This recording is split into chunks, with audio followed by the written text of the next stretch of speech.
So I think we're going to have a very, very lively fireside chat. And the panel today will be moderated by our very own Seok Ling. Seok Ling has been with the business since day one. I think there's nothing about OutSystems she hasn't seen. So before I say too much, take it away, Seok Ling. Hello everyone, I think most of you know me. I'm Seok Ling, and I also co-lead the local practice here at Temus. I think we are very glad to have our distinguished panel here, and I really want to introduce them to you. And we're going to have a cozy chat about the OutSystems platform and what it means and what is the OutSystems roadmap. We have a rare visit from Paulo Rosado. He's the CEO of OutSystems. Paulo actually founded OutSystems way back in 2001, and he had a vision to help customers innovate faster and fundamentally actually change how you guys deliver software to your customers, right? And staying true to that vision, Paulo has really brought OutSystems to become a global leader in the application development space, and OutSystems is now one of the fastest growing B2B tech companies in the market. And of course, next to him is Yeoh. He's our CEO. I mean, you guys have to know him. Who doesn't know him? Yeah, I think at Temus we're actually dedicated to helping all the digital organizations work through their digital transformation journeys through vision to value. And Casey here is our leading man. He's leading our organization, and we are going to undertake work with a strategic purpose so that we can bring economic and social value to all our customers. And last, definitely not least, James, who I know very well. He's our cherished partner and client from Starhub. James is actually a 20-year IT veteran. He's been working as an IT consultant in the telco industry and helping telco clients transform regionally in the past 20 years. And now he's the vice president of the information systems department in Starhub, and he takes care of application development and operations. Okay, so a big warm welcome to all three of our distinguished panelists. I think today we are here to have a chat and hear our panel's insights on how low-code is making waves in the enterprise technology landscape, how enterprises, as well as all the developers, should recognize the importance of low-code and how we're going to further deliver transformation projects in future. I think all of us know that as we build enterprise-class apps, our challenge is always that it is too slow, it takes too long, and it's far too expensive, and there are far too few developers. And business change faster than we can catch up, right? And that's why OutSystems brings to us something that is even more relevant so that we can meet the expectations of the great experiences that our customers expect from us. I think IT is no longer the cost center. IT is what's going to drive successful organizations forward, and this is what we're going to discuss today. Okay, let's first turn to Casey. I think I want to put Casey, my CEO, on the spot. You acquired DreamCloud last year in September, and that really shows that Temus is making a strategic decision to make low-code one of your key offerings. And why? Maybe you can share a little bit about the decision to choose low-code, specifically OutSystems, and why should people care about low-code? Thanks, Sally. Thank you, Joe. Hi, everyone. I'm going to know that Daniel has truly internalized Temus when he wakes up and says vision to value. Because that's our saying, right? That's our thing.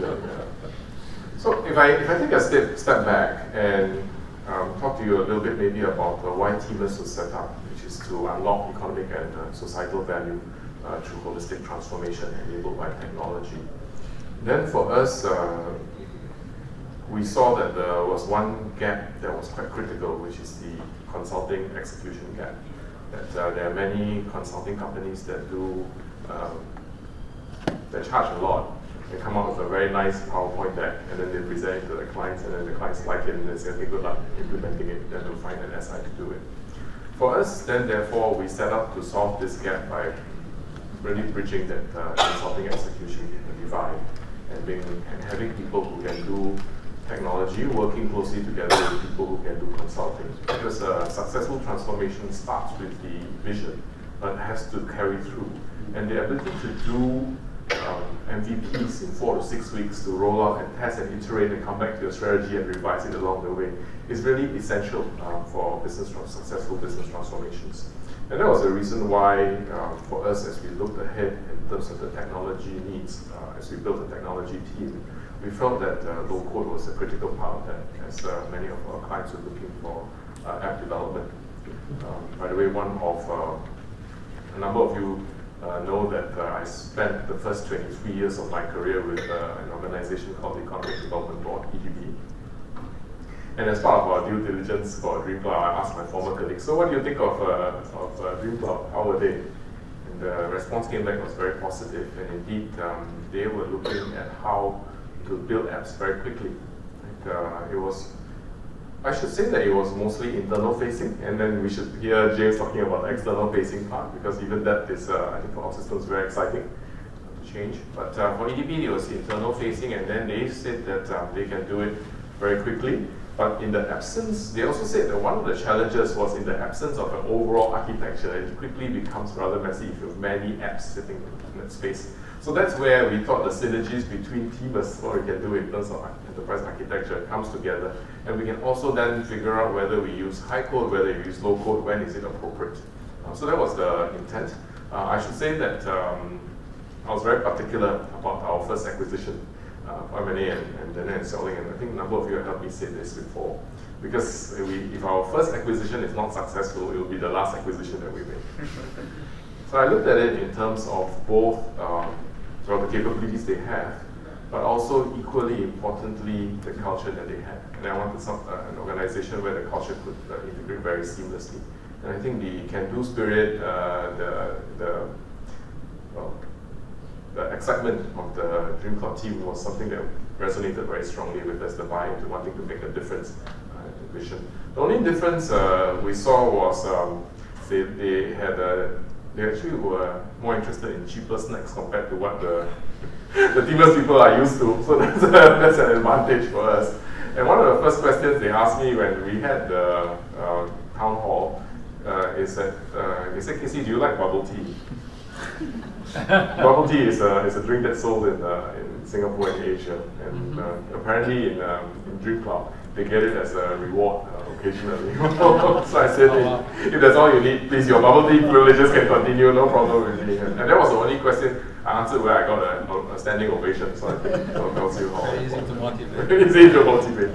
But I mean, 5 months down the road, I think we're seeing a lot of good traction, a lot of opportunities. In fact, Starhub is one of the first clients that we had brought over to Temus as well, following from DreamCloud, so successful work with them. And I think we're well on the way towards enabling some of the transformations that Starhub was starting. Okay, thank you, Casey. I think you can happily say that you made a very good choice after 5 months.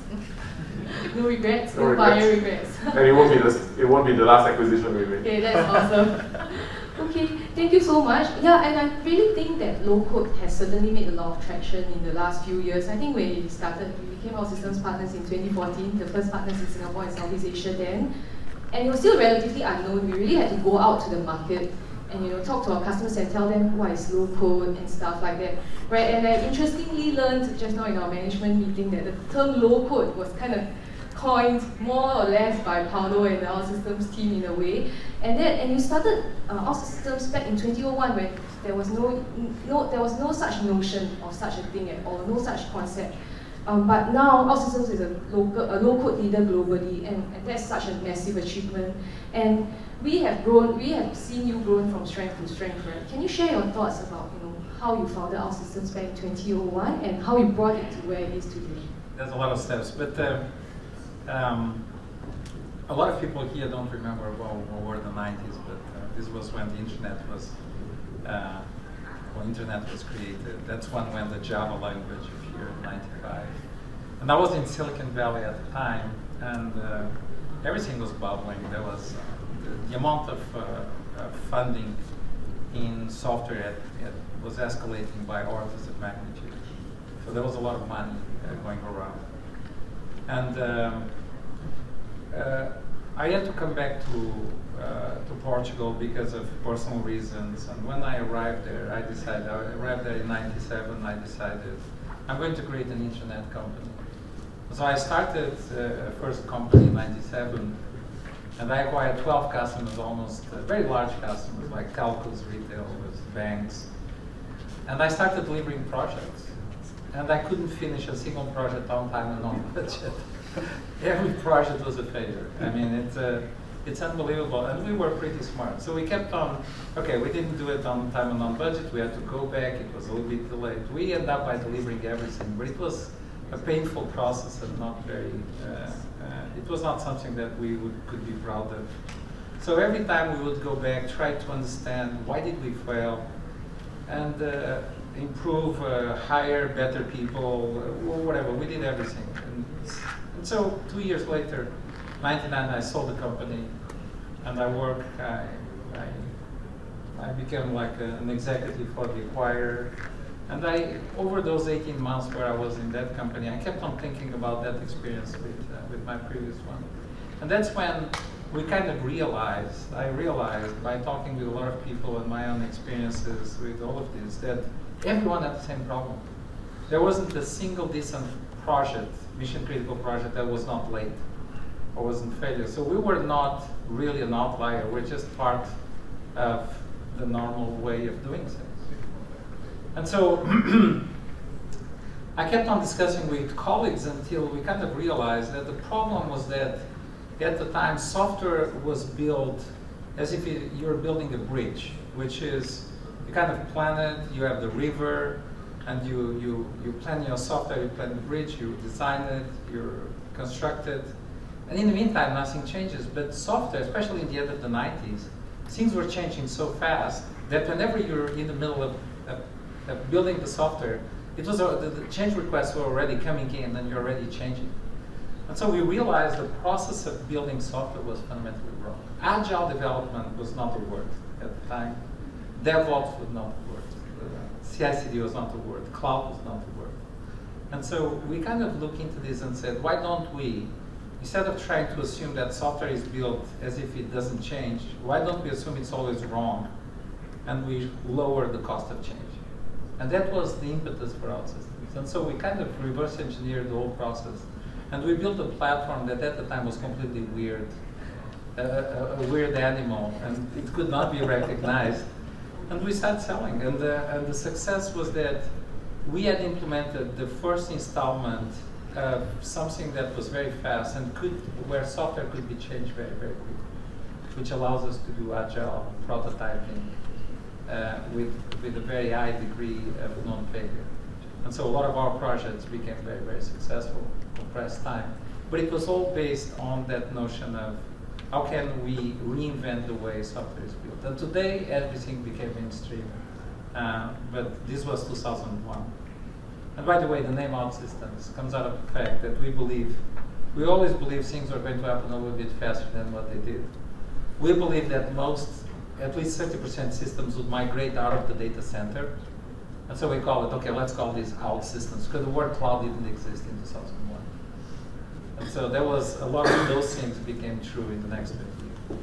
Okay, what an amazing story. I mean, all you software developers out there, I'm sure it's quite an inspiration to know that the platform you're working on came from such a vision, and that was like 20 years ago, right? And that was really when low-code was never there. And now it has made life so much easier for all of you. You know, when your customers like Starhub wants a change and he expects it in the next day, you can do it because of OutSystems. Right? And I think we are also truly very privileged to be a part of your journey. I think our team has really grown since then, and I think one of our breakthrough achievements actually with OutSystems was when we built a B2C app together with Starhub. And that when the app came out, it really debunked the myths that we could build a fully custom mobile app for consumers, I think, in this region. And I think we worked very closely with Starhub, and now that app has become one of the most highly rated apps on the Play Store, and it has actually won many awards for app experience. Right? So I want to invite James to actually share how do you select OutSystems back in 2019, and how do you think it has driven business value for you? So, well, I think the telco industry over the past few years has been evolving pretty quickly, right? Especially so in the past 3 to 5 years. So, being the lead of the information systems and the technology arm of a telco business, we do have a responsibility of adding more value to the business as well as adding value to our customers. So we are always on a constant search for new platforms and technology, right? Fundamentally, adding more value to the business and customers, it just comes down to a few things. It's about delivering faster, turning an idea into reality, get it out into the market with high quality, right?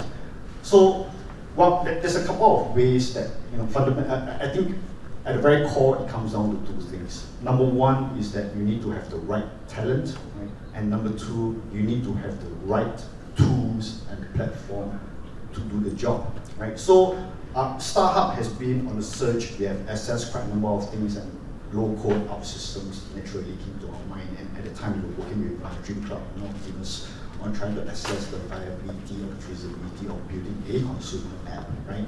So we brooded long and hard over this, and we felt that, we wanted a platform that fulfills a few very important criteria.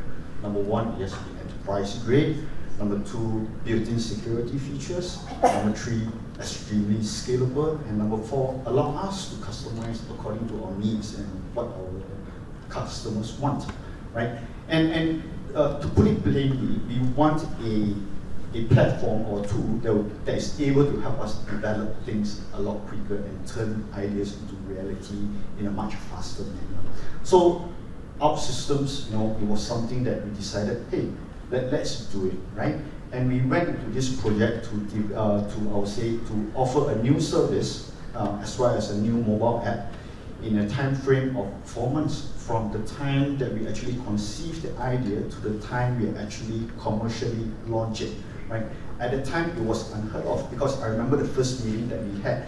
I had with Dream Club, Temus, as well as with our vendors, and I said, guys, look here, we need to do this in 4 months, and everybody was like, shell-shocked. There's no way, James, you'll not be able to do it. I said, well, I'm sorry, 4 months is what we have, let's do it. And we did do it in 4 months. I'm extremely proud of the fact. And till now, when I speak to our vendors about what we have achieved, and now when they tell me they need 6 to 9 months to do it, I say, come on, guys, right? We did it in 4 months. You were there together with me. Let's do it again, right?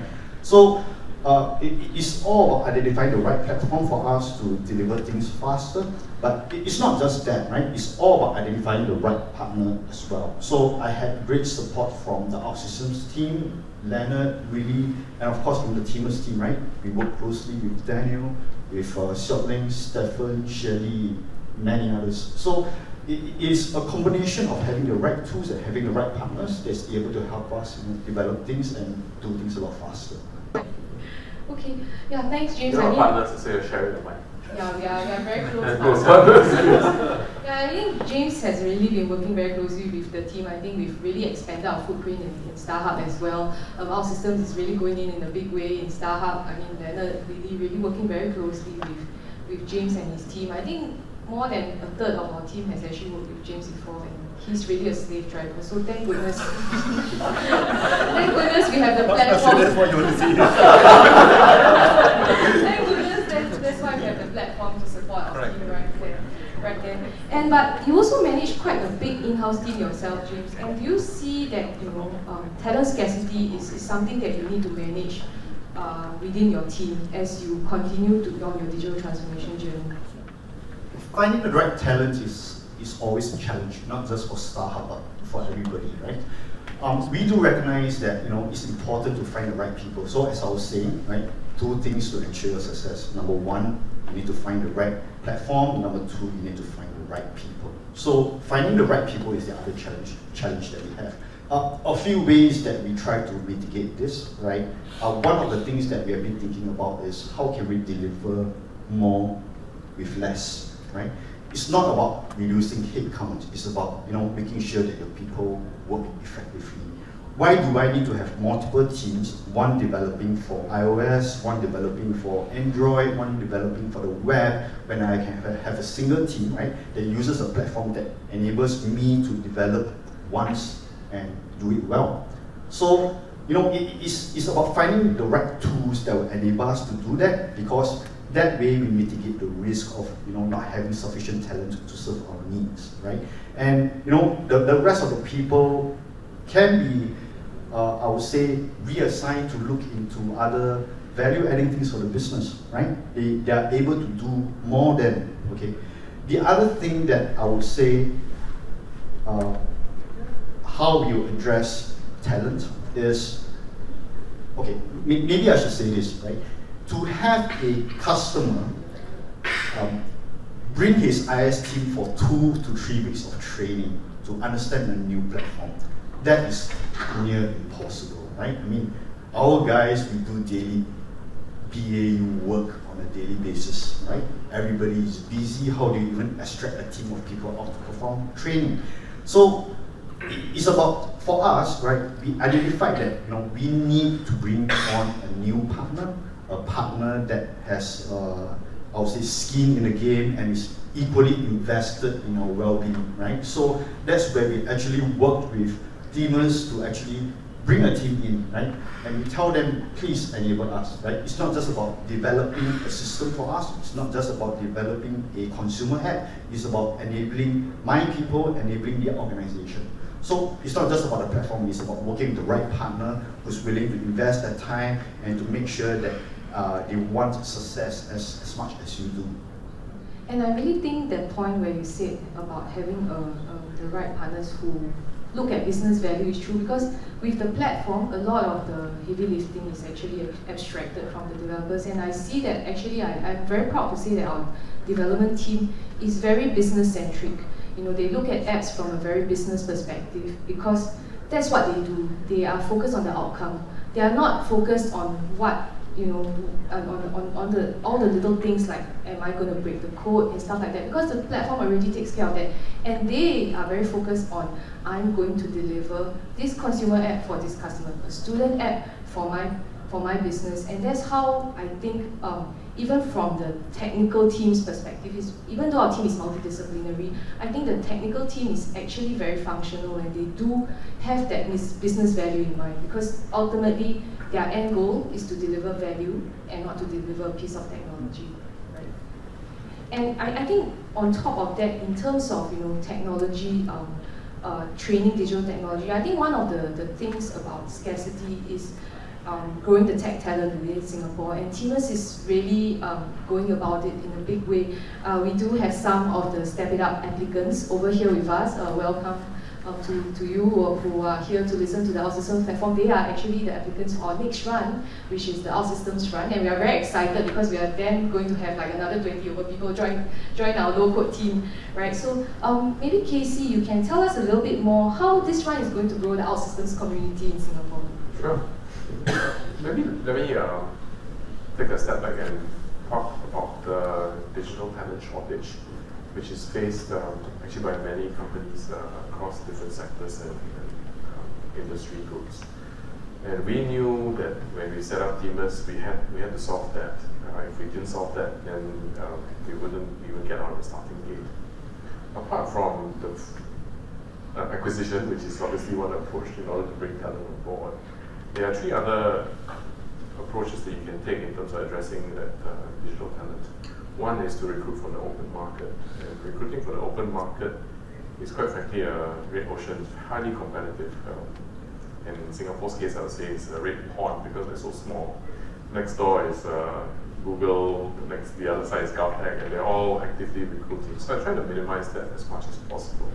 The second approach would be actually to try and do more offshore. And in Temus's case, we have set up an offshore development center in India, which allows us then to arbitrage and leverage a larger pool. But even in India, it is also getting tight in some cities.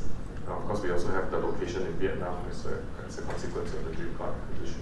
And then the third approach is something I alluded to, which is to convert people without any tech background, without any IT skills, and have them be able to work on being able to be software developers, programmers, and coders. And we were very excited by a program that our shareholder and partner USD had launched actually about 10 years ago now. And then they have trained more than 1,100 people, placed them 90% graduation rate, over 92% stay with the clients 3 years after that. During the reference statistic in Singapore, most training programs have a success rate of about 25%. The reason is because it is train and then place, meaning you train and you go and look for your job. In the case of Step It Up, which we launched, it's a place and train. So we guarantee a job. As long as you pass the program, you have a job. And it is backstopped by Temus.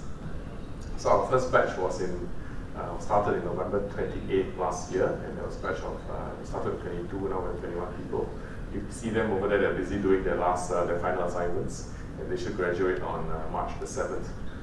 The key to this is that through a 4-month program, which is very targeted at a specific skill that we need, they are able then to come out without any background to be able to serve the client. Our next batch is going to be in OutSystems low code. And it's particularly exciting for us. If you look at the statistics from the first batch, so we had 800 over applicants and ended up with 21. 90% of them are mid-career switches. And the backgrounds are really fascinating. We have someone who was a chef, another one was a personal private tutor, we have an offshore research engineer, an optometrist, a journalist, a life science graduate. So this is particularly exciting for me because, well, first, I think it's hard to replicate for any other company to do it because investing in building that program and things that are worth doing, I find really easy to do. Actually, the hard things and hard for others to replicate as well. But secondly, also for the trainees themselves, it gives them the opportunity to pursue a digital career, to change path to something that they had thought was out of reach because many of the trainees today said, oh, I didn't have time to embark on this training program, the risk is too high, I wasn't sure I could get a job. And for Singapore as a country, it gives us workforce agility and workforce mobility. As a country of 5.5 million people with unemployment rate of virtually zero, you do need to be able to acquire new skills and change courses halfway through to actually adopt this whole lifelong learning concept. So it checks all the boxes, and that's why we thought Step It Up was a step in the right direction, if I may say. And for us then, after we started with .NET, very naturally to go into local and OutSystems given the strength of the demand that we saw in the market. Yeah, and we're really looking forward to growing the OutSystems team. I think we really want to grow the OutSystems community within Singapore and work on the platform. I think with the whole host of our team, our young and energetic developers, as well as some of the aspiring OutSystems developers, Paulo, maybe you can share how you think you see OutSystems continuing to be relevant and how you can excite them that this is a technology that they will surely be excited to embark on. I think if we see, for instance, the global trends in terms of growth of the category in the industry, there is what's called today the software gap, which is typically what a lot of companies have started to measure is what is the amount of software that needs to be built in the next years. And today, the amount of available capability and productivity capacity to build that software. And about 3 years ago, when we started tracking these studies, it was about 600 billion, and it's crossed now about 1.2 trillion.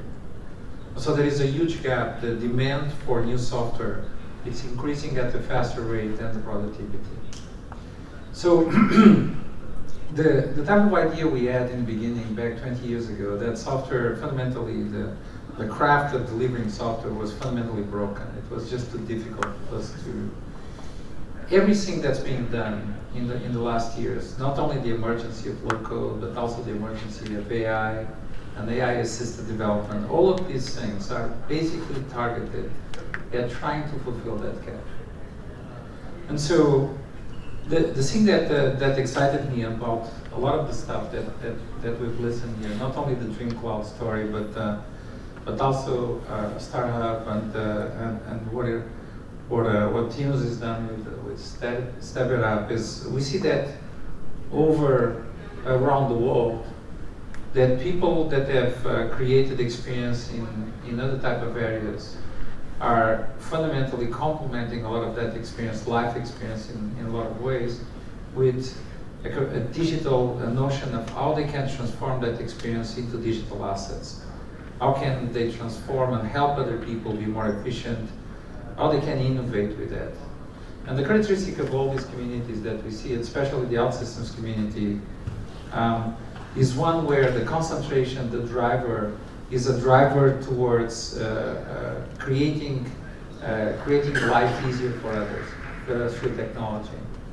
That thing is not going away. I mean, and so every time we got every so often I get an email in my mailbox of someone who actually thanks me for something that I don't feel that I should be thanked to, which is thank you very much for actually. In the beginning, when I looked into this, I couldn't believe. I wasn't really convinced this was the right move, but my life has been so much better. I mean, I don't have to wake up to correct a bug at 2 a.m. and I don't have to go and get attached to a project for 5 years and I'm tired of working there, but there's no one else to maintain that piece of software. And so I've moved and I've done, since I started working with OutSystems, I have done more than 8 different projects. And I get these stories. And these are the stories that really should empower us, because these are stories of innovation, of people removing dreadful work, slave work, toil, away from our craft, and basically just leave the good stuff, like the innovation, getting a smile from a user, being able to provide value for a customer. Those type of things are extremely rewarding, and sometimes when we come out of school, we don't see them because we just want to program and we want to create a piece of code. But as we grow in age, we start saying, why am I doing this? Is there a bigger purpose in life? And the bigger purpose in life is just getting stuff done.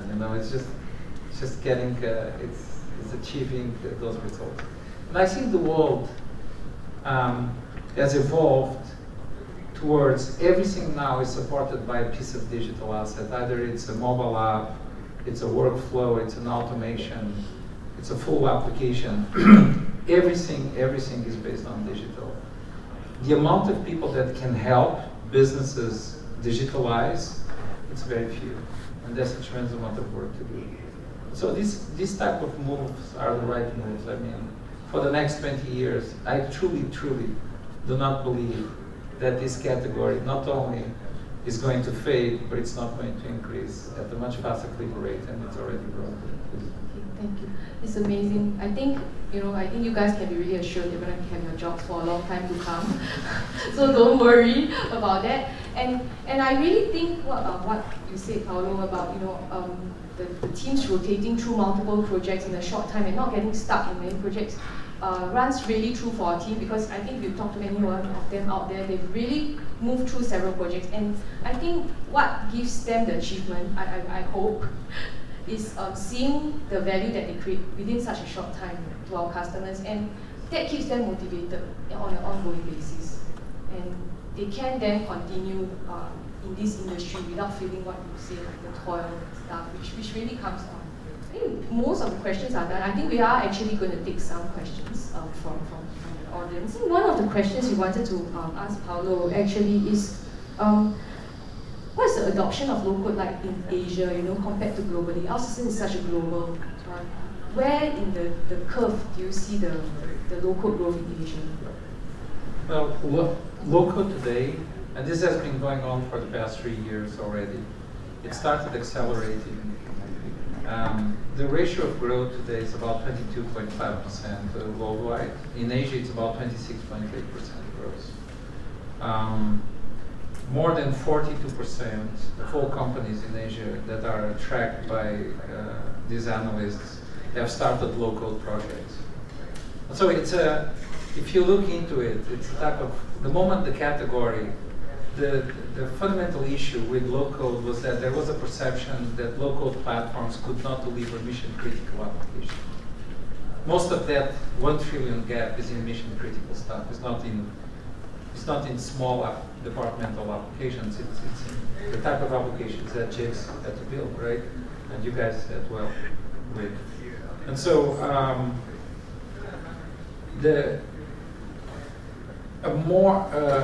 more and more companies are starting to kind of dip into this and realizing, okay, this technology has matured into a point where there's vendors who can actually supply this type of platforms.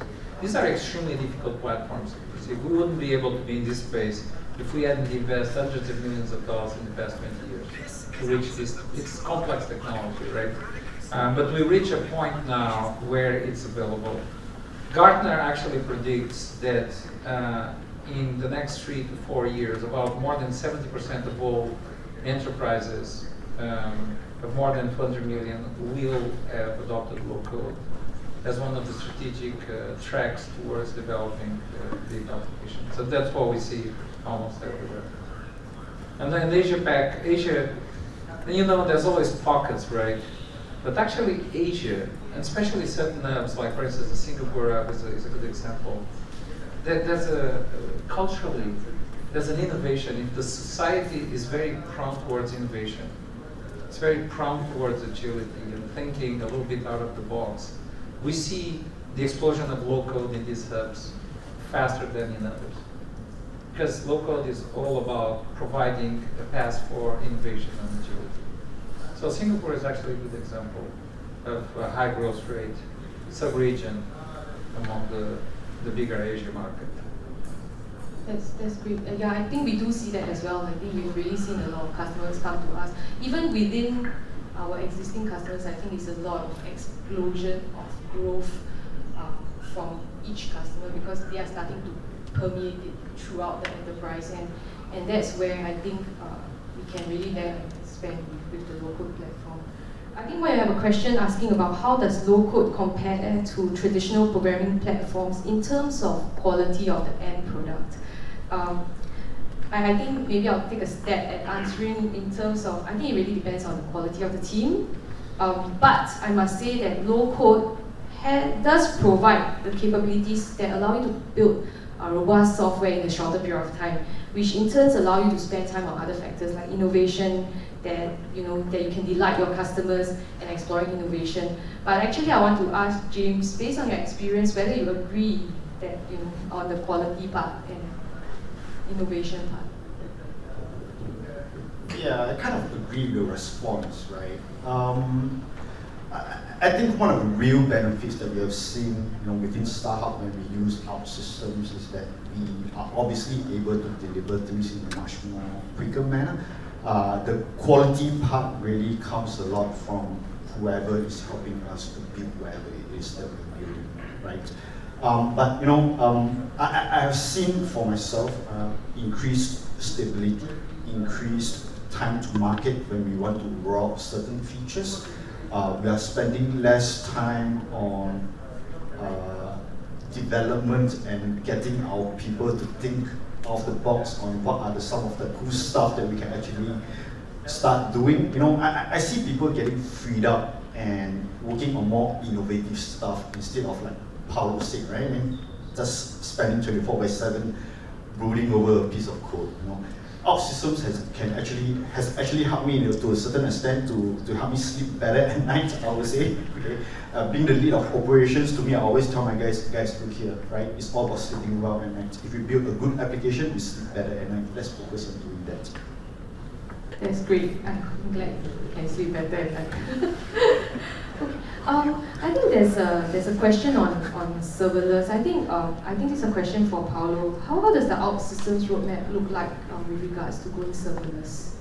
So the way we built the platform from day one was that we wanted to give our customers the capacity to build an application once, and whenever the technology change, we would like to be able to change the underlying stack technology and not having to have the developers and our customers have to rewrite the whole thing.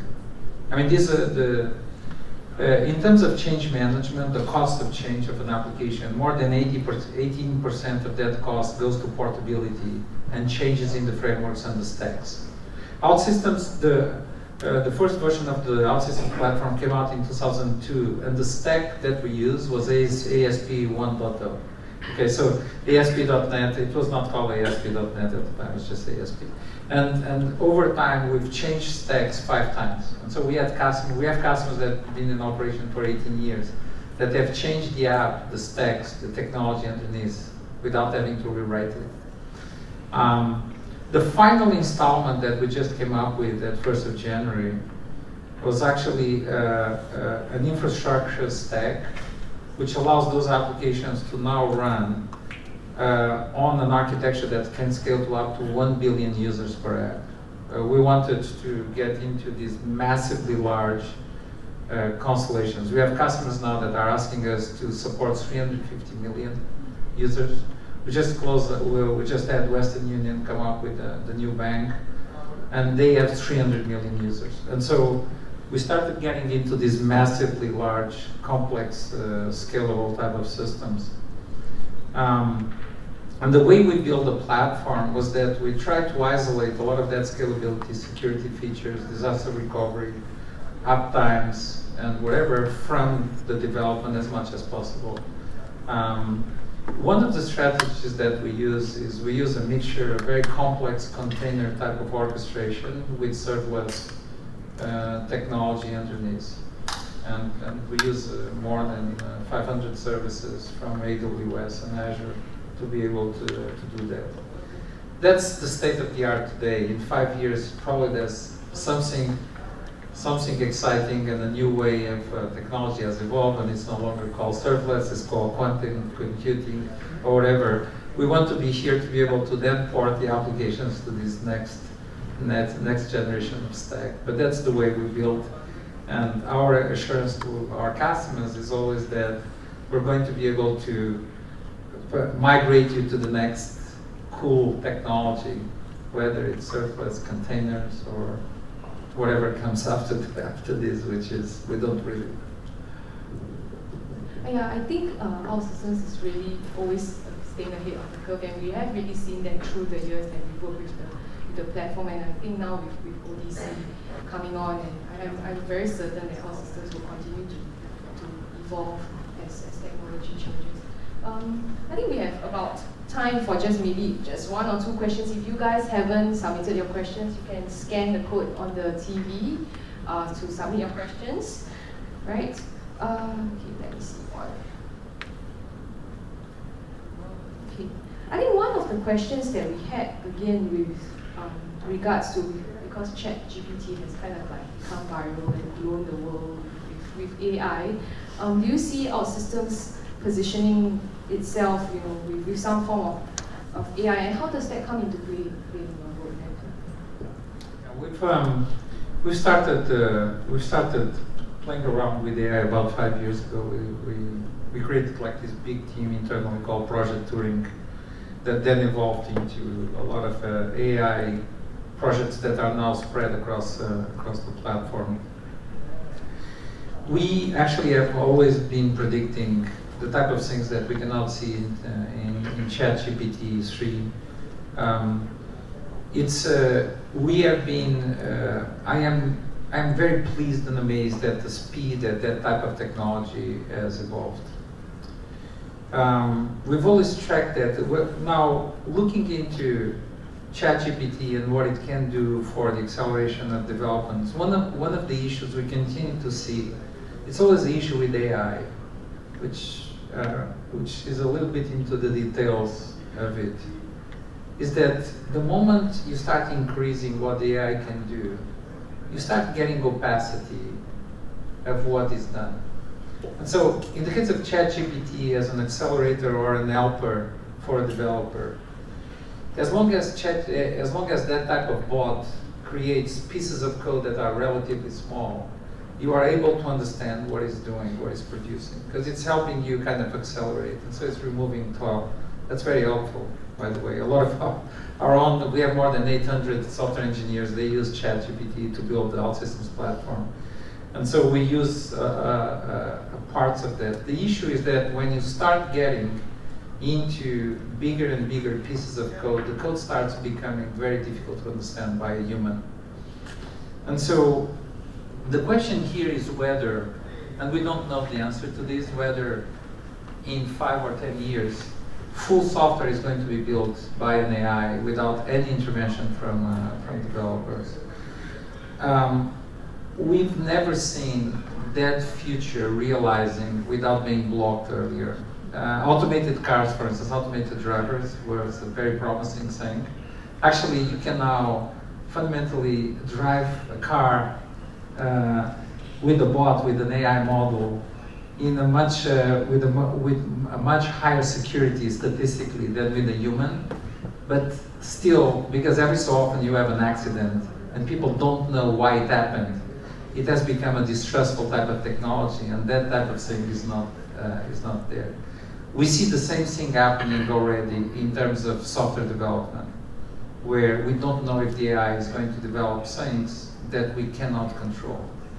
And so ChatGPT and technologies like that, and we've seen that as we extended our own platform, is we see that control of the developer being a fundamental piece of all these productivity tools, being an OutSystems with ChatGPT, just pure high code with ChatGPT, whatever technologies, the developer needs to be in control, and we see that as a major issue. So there is a forming, blocking, restricting, and at the same time kind of forcing function for the way these technologies are going to evolve.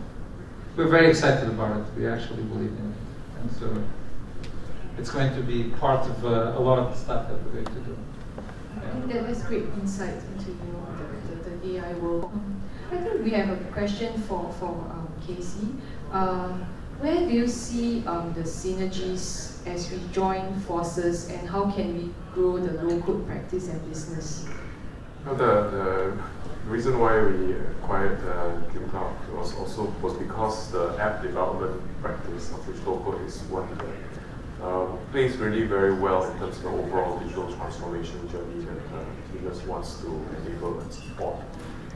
We consider that companies today are very impatient. They want to see results quickly. They don't have time to wait for 1 year to have a digital transformation. That speed and quality that low-code offers and OutSystems offers fits in very well with that.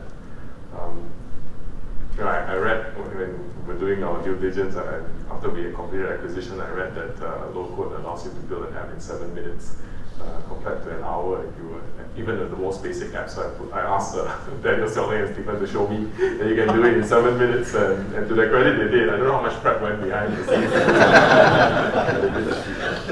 So yeah, that's the reason we ourselves are very convinced that there's an exciting opportunity in the low-code space. Otherwise, we wouldn't have our next batch of Step It Up trainees focused on low-code. I did want to share one interesting story as we embark on the Step It Up journey. And most of you as programmers and developers will know that there are different ways to program, different answers to come to the same question. The first batch of Step It Up trainees, they have an assignment every week. And they were, when reviewing their results, they were upset that the trainer refused to provide any model answers. And those of you who have lived in Singapore for many years, you'll know that we are trained on model answers and 10-year series. So I told the trainer, at least for the first few weeks of their program, please just give them the model answers first, and after that, subsequently, they can learn that there are many different ways to answer the same question. So the next batch of Step It Up trainees can be assured, at least for the first few weeks, they'll have model answers. If you can't find the model answers, you can look for the team here. Our team will provide you the model answers, I'm sure. For bubble tea. Yes, we exchange for bubble tea. Okay, I think we just only have time for one last question, and I think this question I really want to ask. Paulo, what is your fondest memory of a customer that you've personally worked with, and how did that impact you? Oh my. Is that a tough one? That's actually a tough one, because I have a relatively small list of people that have helped OutSystems. The first customer I closed in the United States. It's very difficult to penetrate the United States if you are a non-US company. You don't really have a network and the likes. So I remember what I did was I looked into Stanford executive classes, and I tried to find a course where the attendees were in my segment, in my target segment. And so I went there and I took a course. Everyone was a VP of IT and whatever. And I went and took a course in technology just to be able to create a network with the students. And so I did 60 pitches. And every time at night when we were like attending, doing homework for the courses, I would pitch OutSystems until one of them became my friend and then they bought it. And so my first customer was actually